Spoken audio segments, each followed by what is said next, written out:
લોકોને છેતરપિંડી હાલ નવા કિમિયા અપનાવી રહ્યા છે ત્યારે હવે કેટલાક શખ્સો મોરબીની યદુનંદન ગૌશાળાના નામે છેતરપિંડી કરવા સક્રિય થયા છે।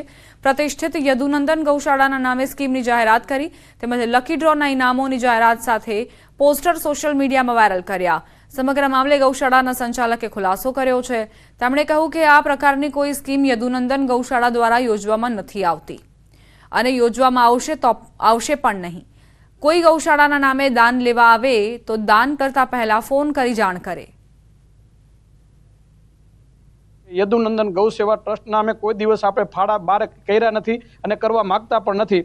બીજી વસ્તુ અત્યારે લગીને જે યદુનંદન ગૌશાળા નામે કોઈ પણ આપની કોઈની પાસે આવે ફાળો લેવા તો મહેરબાની સંસ્થાનો અમારો વ્યક્તિગત મારો નંબર છે એમાં જાણ કર્યા વગર મહેરબાની કોઈને ફાળો આપતા નહીં। આ સંસ્થા દ્વારા કોઈ ફટાકડાનો સ્ટોલ, મકર સંક્રાંતિએ કોઈ માંડવા, બીજા કોઈ પહોંચબુક લઈને ક્યાંય ફરવું એવું આજ 24 વર્ષની અંદરમાં કર્યું નથી અને કરતા પણ નથી અને કરવા માગતા પણ નથી। પુષ્પા ફિલ્મની જેમ કિંમતી લાકડાની ચોરીના આંતરરાષ્ટ્રીય રેકેટનો પર્દાફાશ થયો। સુરત વન વિભાગે ખેરના લાકડાની ચોરી કરી દેશના અલગ અલગ રાજ્યોમાં ફેલાયેલા કૌભાંડનો ભાંડાફોડ કર્યો।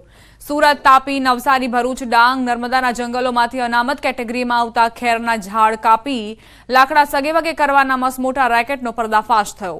16 જૂને માંડવી તાલુકામાંથી ખેરના લાકડા ભરેલી ટ્રક ઝડપાઈ હતી, જેમાં ટ્રક ડ્રાઈવરની પૂછપરછ કરતા તેનો જવાબ સાંભળીને વન વિભાગના અધિકારીઓના પગ તળેથી જમીન સરકી ગઈ।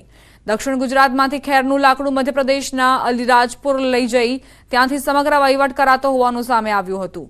4 વર્ષથી એમપીમાં ખેરના લાકડા ચોરીનો ગેરકાયદે વેપલો ધમધમી રહ્યો હોવાનો ખુલાસો થયો।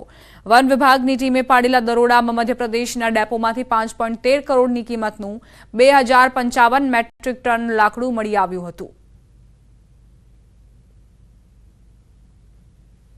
હરિયાણાના કરનાલ ખાતે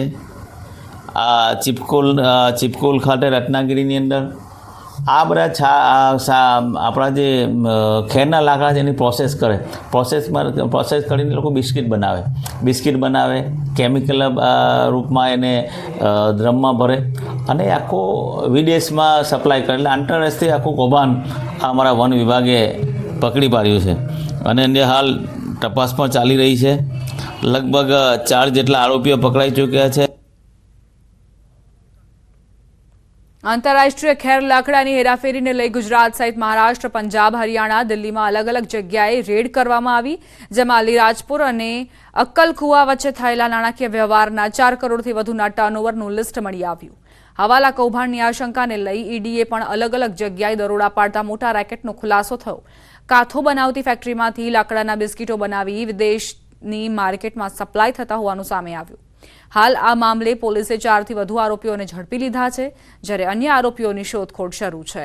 4 વર્ષમાં લાકડા ચોરીએ કરોડો રૂપિયાની કિંમતના ખેરના લાકડા કાપી બારોબાર લાકડા વેચી દીધા હોવાની આશંકા વ્યક્ત કરાઈ રહી છે।